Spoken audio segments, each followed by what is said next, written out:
Hello YouTube, this is Morgan, Airspeed Prime here with my next Boruto anime review. This one's going to be for episode 222, which is called The Night Before the Final Round. So this, as we pretty much knew from last time out, was going to be more of a setup episode ahead of the fights. We didn't in this episode learn the matchups. The preview obviously gave us what the first matchup is, and I think from episode titles we basically know what all the other matches are as well, and I'll get to that more towards the end of the video. Overall, I think this episode did a solid job, in that there were a few scenes where I wish they maybe had done a little bit more to create more of a story going into it, but I do think there's only so much you could do to create the stories when you weren't willing to reveal all of the matchups ahead of time. So you could tell in a few instances where they had to be kind of a little bit more subtle about creating the rivalry between these two characters, given that they don't actually know that they're going to face each other. But then there's other instances where it's kind of more clear, where like, oh, the two members of these two teams have a little bit of a confrontation in the restaurant, so it's pretty clear that they're going to be paired up against each other.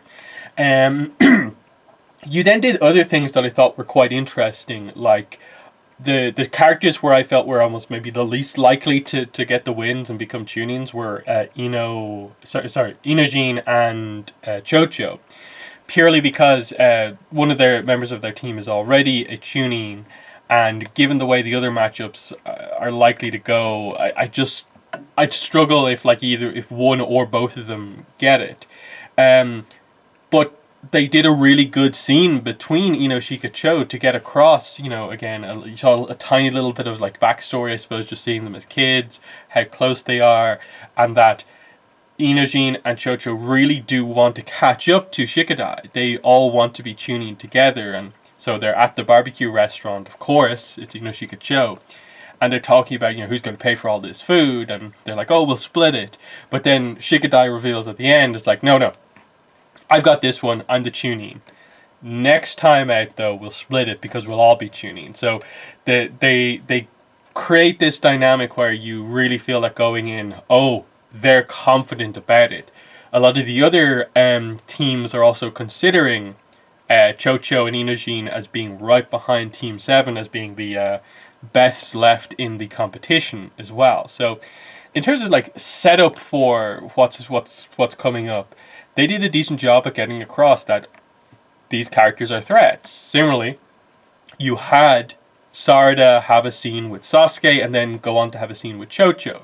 So you could see that they did some of these dynamics where, like, going into a situation where they could potentially face each other.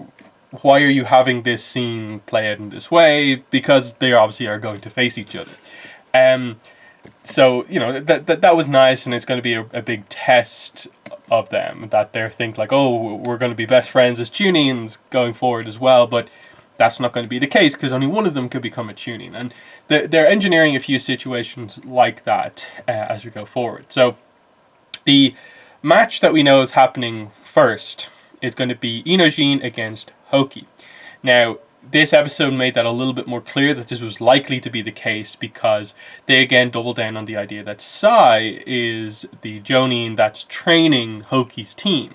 And they have like Anbu training, and they really got over that, like, this team is being trained in like the dark arts here in a way with the Anbu stuff, and Hoki is the team leader who the others are supporting, is the best of them. So it makes sense that we're going to have like sort of Sai's team, the person he's been like personally training, going up against Sai's son, and that's sort of your dynamic going into this fight.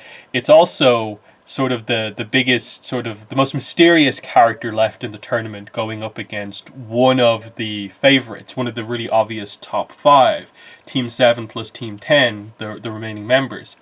They're the obvious 5 that you expect to go through, just from their positioning as characters. How's this one going to go? I think I called that this was going to be one of the matches in my last review, so that's kind of cool that I was able to pick that. The question here is going to be, going forward into the story, we are much more likely to see more of Inojin than we are of Hoki. But logically, it does make a little bit of sense to spread the tuning positions out across the different teams. Inojin doesn't necessarily need to become a tuning because they have Shikadai on their team already. So, because I think one of the other matchups is confirmed to pretty much be Chocho against Sarada, unless there is shenanigans going on, I can't see Chocho winning that. Meaning, you are not going to fulfill what happened in this episode of like the team promising to all become tunings together. It would be a little weird to have Shikadai and Inojin as tunings, but then Chocho be the only one who isn't. So I have a feeling both Inojin and Chocho will lose. And again, Team 25, Hoki's team, is again one of the most mysterious ones. We haven't really had a ton of focus on them at all. Whereas at least, say, Denki Iwabe have major focus in like the earlier arcs of Boruto, and we know them a lot better. Whereas like Hoki's team has maybe had one episode to really jump into the spotlight, and then otherwise it's the stuff we're dealing with right now. So I think he will probably just about get the victory. It'll be a close match, but I don't know, that Black Ops training, I think probably will be the thing that puts him over the edge. And again, I think you need tunings outside of just the really obvious main characters. So I think that is the way that they're going to go with that. I suppose going into the idea that like Sarada Chocho is going to be one of the fights. The setup that they did, like I said, they had the scene with Sasuke, which effectively just amounted to, you know, be prepared for everything. I was prepared going into the final fight and kind of, you know, willing to lose an eye to accomplish the goal. I think that was more setting up the idea that Sarada is going to need to be mentally prepared to fight against Chocho. She's obviously confident and is more thinking past the exams because Team 7 knows. They just know that they're all tuning level pretty much already, but they need to earn this and get it right. So the big thing is for Sarada is going to be how does she deal with the idea of like, can she go all out against Chocho? Can Chocho go all out against Sarada? That only one of them can become tunings in the end. The fact that the positioning of this match, I think it's going to be the third match, and it'll be the first time a Team 7 member is in one of the matches. I just think you have to give that position to Sarada. That way, for sure, Team 7 has a tuning on their team, which is ultimately what you need to accomplish. But I think by that time, like, you suddenly have the other Team 10 members have lost. I don't know what exactly they're going to do with that. So let's get into the other teams. So the Denki Iwabe team, the Wasabi team, and so on. What are they going to do with these characters? So with Tsubaki and Wasabi, the dynamic that they created was basically that they were doing a lot of training together, one-on-one, supported by Namaida. And Tsubaki gets a letter from the Land of Iron, where she's from, basically saying that they want her to return back after the exams because she's going to be put into more of a leadership position in the Land of Iron. So she's happy for that. The other team members are also happy, but they're also sad that they'll be losing, I suppose, another team member as well. So she wants to pass the tuning exam and go home sort of, you know, victorious, basically. So how does this change at all how I feel the dynamic of this team is going to go? Because the setup from the previous episode was that everyone seems quite impressed by Tsubaki and how impressive she is. That she's almost viewed as being maybe the sixth best of the remaining people in the tournament, just with the power of things she can do with her sword. This now maybe opens the door to, okay, it's probably maybe a little bit more likely now that the way they'll do it is that, because I think they're going to share the wins one apiece for each team, because I think it's going to be Wasabi against Iwabe, and then it's going to be Tsubaki against Denki. So I think they're going to share the wins, and I think what they'll do is Denki will beat Tsubaki in, I think it's the fourth match, and then before that Wasabi will have beaten Iwabe. That way I think the member who's going to stick around on that team and feels like the leader of that team because she's confident, gets it. And then the tactical leader of the Metal Denki Iwabe team gets it as well. I think that's much more fitting than just giving it to Iwabe just because he's strong at jutsu. That way you actually have the two characters who feel more like leaders as the leaders. Again, it would be a situation where it would be kind of weird to give the tuning rank to, I think, both members of either team. That Iwabe and Denki get it, or Wasabi and Tsubaki get it. It just feels like you're not maybe doing all that much. It would certainly be a way to position one of those teams above the other one, but I don't think they're going to do it. I think they will share that. So the thing is, like, those two teams are the ones that have a rivalry. So what's going to happen here? It's the Cat Powers against, I suppose, Iwabe's strong Earth style, which is going to be interesting because it looks like from the preview, Hoki's thing is potentially going to be some sort of Earth style as well. So will Iwabe have some more techniques? But again, they're not really setting Iwabe up for much. Like, all of the hype going in on that team's side of things was on Denki with the Ninja Tool stuff. So unless Iwabe is going to surprise us, I suppose, potentially, and also use a Ninja Tool himself, but they created the ruling here that it's been updated to say that you can bring Ninja Tools into the fight if you've created them yourself. So that's how Denki's going to get around that and why he's actually going to have a chance. So it's going to be Denki against Tsubaki. So in a way, one of the most sort of simplistic fighters against one of the more complicated fighters. She's going to be using her sword and her sword techniques up against Denki using potentially a variety of ninja tools. So they tease the power of Denki's ninja tool. It looks like some sort of a maybe power suit type thing, because he defeated Metal in like a second, and they're like, whoa, you might be the big person in this tournament. So that's going to be an interesting one, because otherwise, like, do Denki and Tsubaki have that much of a dynamic? Not especially. She seemed to notice that he'd done a lot of training, and so she's sort of maybe aware going in that she needs to be prepared for ninja tools. So I don't know if that changes how exactly the fight is going to go. Again, the story surrounding Tsubaki is the thing that maybe could reverse the whole dynamic, in that I'm thinking that because she's going to be leaving, that she won't win, because otherwise you're taking a leadership position and then taking it out of the Leaf Village.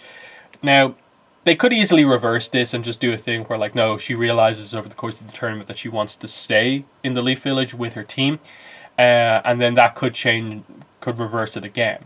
But I think in terms of the people, yeah, it probably should be Denki and Wasabi as the two tuning leaders of those teams.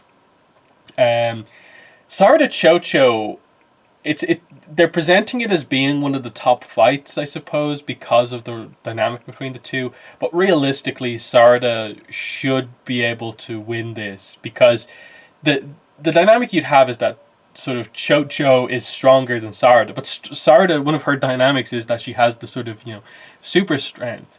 Now, admittedly, it's more super strength when it comes to sort of she can deliver devastating blows because of the whole, what exact way do you call it? Like the sort of like chakra surge punches that like her and Sakura use.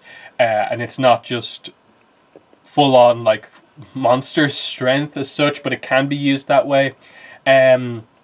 So that seems to almost like create a situation where just, no, Sarada has everything that Chocho has, but better. So I'm guessing Chocho will have some sort of a counter to Sarada. I think probably the dynamic they have to go for is that Chocho finds it easier to go all out against Sarada compared to Sarada going all out against her, and it's more of a character journey for her to get to the point where she can fight a full power. But Sarada should win, and she should guarantee Team 7 have a tuning on their team. And that leaves the final match to be Boruto Mitsuki. Now, surprisingly, Boruto Mitsuki were the characters who got like the least amount of focus in this episode in terms of setup. They got across that Mitsuki does actually care about being a tuning. They address the idea that, do you care? Please don't give us the usual response that, like, I don't care either way. And he says, no, no, no. You two are set on being tunings. I too care about being a tuning as well. It's not the strongest motivation, but at least, he's thinking a little bit more for himself. He wants it too. Boruto, on the other hand, does get at least a moment where he says, that he wants to prove to everyone, including his father and the rest of the village, how mature he is and how much he's matured over the course of all the incidents that have happened. And becoming a chunin after what happened at the last chunin exam would be an amazing show of growth. And that feels, great, fantastic. That I actually really like that little line there, showing that these are Boruto's motivations going in. The problem is that I'm guessing this is the fight, if there is one, that they're going to disrupt the exams during and have something happen. This will be the one where they're going to be super cautious about presenting any sort of a winner, or if the fight even happens, because for some reason they decided that they needed to have some sort of another incident going on during the tuning exams, where we have a bunch of, people. Maybe I missed something that was meant to immediately recognize them, but they seem to just be sort of like thugs or like assassins, maybe, out to do no good, who are going to cause havoc. The way the episode titles go, it looks like we get the first four fights, they go off with no problem. Unless the fourth fight, which is Tsubaki Denki, gets interrupted, which I don't think it will. We're going to get the first four fights, no problem. So the fifth fight is Mitsuki Boruto. What's going to happen there? So the question obviously is, when do these people attack? Is this an ongoing thing during the exam? It's tough, because I guess Mitsuki Boruto are the grouping that know that they have like the most time, and that by the time the fourth exam comes around, they can be like, okay, we know we're the fifth match, we can go and do stuff, so maybe they can deal with the opponents, the enemies, while they're doing stuff. I have a feeling that actually might be what they do, that they lead you to believe Boruto Mitsuki is going to happen, but Boruto Mitsuki sort of proved themselves by stopping the assassination or these thugs on their own, and so you have the four winners from the four matches who become tunings, but then they have both Boruto and Mitsuki also become tunings, and that way you have all of Team 7 as tunings, maybe. Because I think they're going to do something like that. They've already done it already with letting Boruto through to the next round. So I wouldn't have a problem if they did the whole thing for like having the right attitude and representing what it is to be a Leaf Shinobi. You earn the rank of tuning. Other than that, like, if the fight actually goes ahead, it's going to be a weird one in that, like, I don't know what exactly they're going to do, because based on previous exams, apparently Sage Mode is banned based on the Naruto kind of OVA thing where he did the tuning exam against Konohamaru. He's not allowed to use Sage Mode, so Mitsuki wouldn't be allowed to use Sage Mode either. Boruto, we don't know at this stage, what the whole deal is. Like, can he even use Karma if he needs to? But I'm guessing because it is two friends fighting, they wouldn't want to go straight to using their top level jutsu, so they would stick to just the kind of basics. And Boruto, I think, wants to prove himself here, so I don't think he'd want to go straight for Karma. So it might be like even, and then they're about to get serious, and then maybe they stop the match or something like that. That's one way they could do it, where just for sort of safety's sake with Boruto, they're like, you two fought really well, we're just going to end it here, because Mitsuki, you're going to put yourself in the hospital if you use Sage Mode, and Boruto, we don't know what will happen if you use your Karma, so let's just end it here. Something like that I feel is going to happen to just mess with the ending, because it's Naruto. We can never complete a tuning exam, can we, properly? I suppose we had the one where we saw the Sakura and the other kind of Naruto characters do their tuning exams. I don't think that one was interrupted, but I haven't seen those episodes in a while. But yeah, the episode I thought was fine. Did what it needed to do. Created a little bit of dynamic with storytelling going into the fights. But by the looks of things, what they're going to do is they're going to give each fight in an entire episode. So that, I think, gives reason for, like, you can tell the story of why these two have a little bit of a rivalry and do the full fight in an episode. I don't think that's going to be a problem. We're not doing fights here where I think we're going to go an incredible amount of time. That's not what I think any of these are going to be. Just because, you know, Inojin, Hoki, I unless they reveal that Hoki has some crazy powers, like, I think, you know, the level that the two are at, like, they shouldn't really have a fight that lasts longer than an episode. And then a lot of the other fights, again, are kind of between, like, brawler characters who, you know, it should effectively be the first person to land a solid hit probably will come out victorious. And it would leave the only fight that could potentially go on a long time, Mitsuki Boruto, but I think that'll be the one where they maybe plot-wise mess with it a little bit. So they're my thoughts on Boruto chapter 222 and some predictions about what I think we might see. But I'm definitely excited to see some one-on-one fights coming up next and see what the writers think is the right way to do this in terms of who gets the victories and who doesn't, versus the way that they actually go with it. My big things are that I don't want them to do something really weird and through shenanigans or some reason have no member of Team 7 become a Chunin.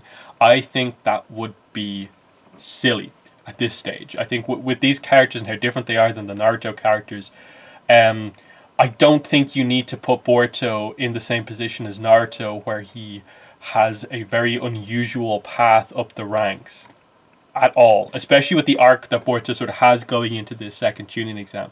That shouldn't be the case. Similarly, Sarada is, like, perfectly ideal to, I think, be a tuning. You shouldn't come up with any reason to not have her get that rank. And I think I'd be very frustrated if you're making a lot of other characters tunings and then for some reason a lot of Team 7 just isn't a tuning for some reason, even though they're clearly much better characters than some of the other ones. So they're my final thoughts, but that's been the video. Thanks for watching, and bye.